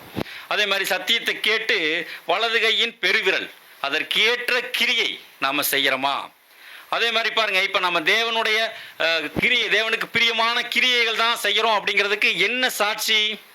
ஆண்டவர் முதல் வருகையில வந்து அவருடைய கிரியைகள் அங்க செஞ்சுட்டு வந்தார். செய்யும்போது ஒரு விஷயம், ஒரு வசனத்துல சொல்லுவார், யோவான் 5:36 பாருங்க, நான் செய்யக்கூடிய கிரியைகளே தேவன் தான் என்னை அனுப்புனாருங்கிறதுக்கு சாட்சியா இருக்குன்னு சொல்லுவார். இப்ப நம்மளுடைய கிரியைகள் எப்படி இருக்கு? இந்த மகா பெரிய அழைப்புக்குள்ள இந்த பொக்கிஷமான விஷயத்த மண்பாண்டத்துல வாங்கிட்டோம். இப்ப நாம் இந்த அழைப்புக்குள்ளதான் இருக்கோம். நான் கிறிஸ்துவோடைய உடன் சுதந்திரர், நான் தேவனுடைய பிள்ளை தான் அப்படிங்கிறதுக்கு நம்முடைய கிரியைகள் நமக்கு சாட்சி கொடுக்குதா? ஒருவேளை நம்ம கொடுக்குது அப்படின்னா பாருங்க, நம்மளுடைய கையில அந்த ரத்தம் பூசப்பட்டிருக்கிறது. அடுத்தது பாருங்க, அதே மாதிரி வலது பாதத்தின் பெருவிரல், வலது காலினுடைய அந்த பெருவிரல்ல அடுத்து அங்க ரத்தம் அங்க பூசப்படுது. அப்படின்னா இது எதை அடையாளப்படுத்தும் நமக்கு தெரியும். அங்க சத்தியத்துல நடக்கக்கூடிய விஷயம், விசுவாசத்தில் நடக்கிறது, ஒளியில் நடக்கிறது, ஆவியில் நடக்கிறது. மாம்சத்தின்படி நடக்காமல் ஆவியின்படி நடக்கக்கூடிய விஷயத்தை இது அடையாளப்படுத்துகிறது. ரோமர் 8:1 வசனங்கள் எல்லாம் நம்ம வாசிக்கலாம். மாம்சத்தின்படி நடவாமல் ஆவியின்படி அங்க நாம நடக்கணும். சரி, இந்த 3 விஷயங்கள் நம்மளுடைய அர்ப்பணிப்பு, தனிப்பட்ட அர்ப்பணிப்பு தேவனுக்கு பிரியமா, தேவன் அங்கீகரிக்கக்கூடிய வகையில இருக்க வேண்டும் என்பதை அடையாளப்படுத்துறதுக்காக இந்த 3 இடத்துல ரத்தம் அங்க பூசப்படுது. இப்ப நாமே நம்மை அங்க நிதானிச்சு பார்க்கலாம். சோ இதுதான் அர்ப்பணித்தவர்கள் வாழக்கூடிய ஒரு வாழ்க்கை. சரி, இப்ப நம்ம சத்தியத்தை கேட்கிறோம், கிரியை செய்யறோம், கிறிஸ்துவுக்குள் நடக்கிறோம், வெளிப்புறத்துல எல்லாமே நம்ம நடக்கிறோம். நடந்தா போதுமா? நம்ம ஆசாரியர்கள் கிறிஸ்துவோடு ஆசாரிய ஊழியம் செய்வதற்கு நம்ம தகுதி ஆயிருவோமா அப்படின்னு ஒரு கேள்விக்குள்ள வரும்போது, இப்ப எல்லாமே பர்ஃபெக்டா இருக்கு. ஆனா பல நேரங்களில் நம்ம சகோதரர்களை பார்த்தோம்னா பயங்கரமா பலியின் ஜீவியம், இப்ப சொல்லப்பட்ட வசனங்களின்படி பயங்கரமா கிரியை செய்வோம். சோ சகல சத்தியங்கள் தொடர்ந்து கேட்போம், ஆர்வம் இருக்கும், எல்லாமே பர்ஃபெக்டா போயிட்டு இருக்கும். ஆனா இது போதுமா? தேவன் இது மாத்திரம் எதிர்பார்க்கிறா? வேற ஏதாவது விஷயங்கள் இருக்கான்னு நம்ம பார்க்கும்போது பாருங்க, லேவியராகமம் 8ஆம் அதிகாரம் 25ஆம் வசனம் வாசிக்கலாம். கொழுப்பையும் வாளையும் குடல்கள் மேலிருந்த கொழுப்பு முழுவதையும் கல்லீரலின் மேலிருந்த ஜவ்வையும் 2 குண்டிக்காய்களையும் அவைகளின் கொழுப்பையும் வலது முன்னந்தொடையையும் எடுத்து பாருங்க, இப்ப இந்த பிரதிஷ்டைப்படுத்துவதற்குரிய ஆட்டை அங்க பலி செலுத்தி, இப்ப இது என்ன பண்ணாங்கன்னா இந்த ரத்தத்தை எடுத்து காதுல, வலது கை பெருவிரல், கால் பெருவிரல் எல்லாம் பூசிட்டாங்க. இப்போ அடுத்தது இதனுடைய உள்ளார்ந்த அந்த விஷயங்கள், இன்னர் பார்ட்ஸை என்ன பண்றாங்க அப்படின்னா, இப்ப இதை எல்லாத்தையுமே எடுத்து மோசே என்ன பண்றாரு, ஆரோனுடைய குமாரர்களுடைய கையில வச்சு இப்ப அசைவாற்றார். பாருங்க, அசைவாட்டக்கூடிய ஒரு விஷயம் அங்க நடக்குது. அப்போ இந்த அசைவாட்டக்கூடிய விஷயம் எதை அடையாளப்படுத்துது? பாருங்க, எல்லாமே இன்னர் பார்ட்ஸ். வெளிப்புறத்துல நாம பரிசுத்தமான வாழ்க்கை நம்ம வாழலாம், வாழ்ற மாதிரி தெரியலாம். அதே நேரத்துல நம்மளுடைய உள்ளார்ந்த விஷயங்கள், இருதயத்தின் விசேஷ எண்ணங்கள் நமக்கு தான் தெரியும். பாருங்க, இந்த விசேஷமான இருதயத்தின் நினைவுகள், எண்ணங்கள் தேவனுக்கு பிரியமா இருக்கா? தேவனுக்கு அசைவாட்டக்கூடிய நிலைமையில் இருக்கா? ஒரு பலியின் ஜீவியத்துல நாம நாங்க நிதானிச்சு பார்க்கணும். அதே நேரத்தில் நம்ம ஒவ்வொருத்தருக்கும் ஒரு விசேஷ தாளந்துகள், விசேஷ வல்லமைகள் ஒவ்வொருத்தருக்கும் தனிப்பட்ட முறையில் அங்க இருக்கும். இந்த நமக்கு கொடுக்கப்பட்ட விசேஷ தாளந்துகளும் நம்முடைய இருதயத்தின் எண்ணங்களும் தேவனுக்கு அசைவாட்டப்படுதா? இதுல கவனிக்க வேண்டிய விஷயம், தொடர்ந்து அங்க அசைவாட்டணும். சரி, இப்போ இந்த விஷயங்கள் நம்மளோட இருதயத்தின் எண்ணங்கள் நம்ம அசைவாட்டுறோம். இப்போ மோசே இந்த இன்னர் பார்ட்ஸ் எடுத்து ஆரோனுடைய குமாரர்கள் கரங்கள்ல கொடுத்து இப்ப அசைவாட்டிட்டு இருக்கார். இப்ப அசைவாட்டுதல் நடந்துட்டு இருக்கு. நடக்கும் போதே இன்னும் ஒரு 3 பொருள்களை மோசே அங்க ஆரோனுடைய குமாரர்கள் கையில ஆட் பண்றார். அது என்ன பொருட்கள்? பாருங்க, லேவியராகமம் 8ஆம் அதிகாரம் 26ஆம் வசனம். கர்த்தருடைய சந்நிதியில் வைத்திருந்த புளிப்பில்லா அப்பங்களின் கூடையிலுள்ள புளிப்பில்லா அதிரசத்தில் ஒன்றையும் எண்ணெயிட்ட அப்பமாகிய அதிரசத்தில் ஒன்றையும் ஒரு அடையையும் எடுத்து அந்த கொழுப்பின் மேலும் முன்னந்தொடையின் மேலும் வைத்து பாருங்க, இப்ப கூட சில விஷயங்களை ஆட் பண்றார். ஒன்னு புளிப்புள்ள அப்பம், அடுத்தது எண்ணெய் கலந்த புளிப்புள்ள அப்பம், 3வது அடை. இந்த 3ஐயும் ஆட் பண்றார். இப்போ இந்த அசைவாட்டிட்டே இருக்காங்க, இன்னும் நிறுத்தல. பாருங்க, இப்ப இந்த புளிப்புள்ள அப்பம் எதை அடையாளப்படுத்தும் அப்படின்னா, நீதிமானாக்கப்படுகிற ஒரு விஷயத்தை அடையாளப்படுத்தும் புளிப்புள்ள அப்பம். அதே நேரத்தில் எண்ணெய் கலந்த புளிப்புள்ள அப்பம், எண்ணெய்னா நமக்கு தெரியும் பரிசுத்த ஆவி. அப்ப பரிசுத்த ஆவி நமக்குள்ள எதுக்கு கொடுக்கப்படுதுன்னா பரிசுத்தமாக இருக்கு. அப்போ ஃபர்ஸ்ட் நீதிமானாக்கப்படுதல், அடுத்து பரிசுத்தமாக்கப்படுதல். அடுத்தது அடை எதை அடையாளப்படுத்தும்னா, நமக்கு கொடுக்கப்பட்டிருக்கிற வாக்கு தத்தத்தின் மேல் நமக்கு இருக்கக்கூடிய விசுவாசம். மகிமை, கனம், அழியாமை அப்படின்னு ஒரு வாக்கு தத்தங்கள் நமக்கு கொடுக்கப்பட்டிருக்கு இல்லைங்களா? இந்த வாக்கு தத்தத்தின் மேல நாம வைத்திருக்கிற அசைக்க முடியாத விசுவாசம். பாருங்க, இது எல்லாமே இப்போ அசைவாட்டப்படணும். தொடர்ந்து இதெல்லாம் ஆரோனுடைய குமாரர்களை கையில வச்சு அங்க அசைவாட்டிட்டே இருக்காங்க. இப்ப எது வரைக்கும் அசைவாட்டப்படணும்? பாருங்க, வசனம் வாசிக்கலாம். லேவியராகமம் 8ஆம் அதிகாரம் 31 முதல் 33 வரை.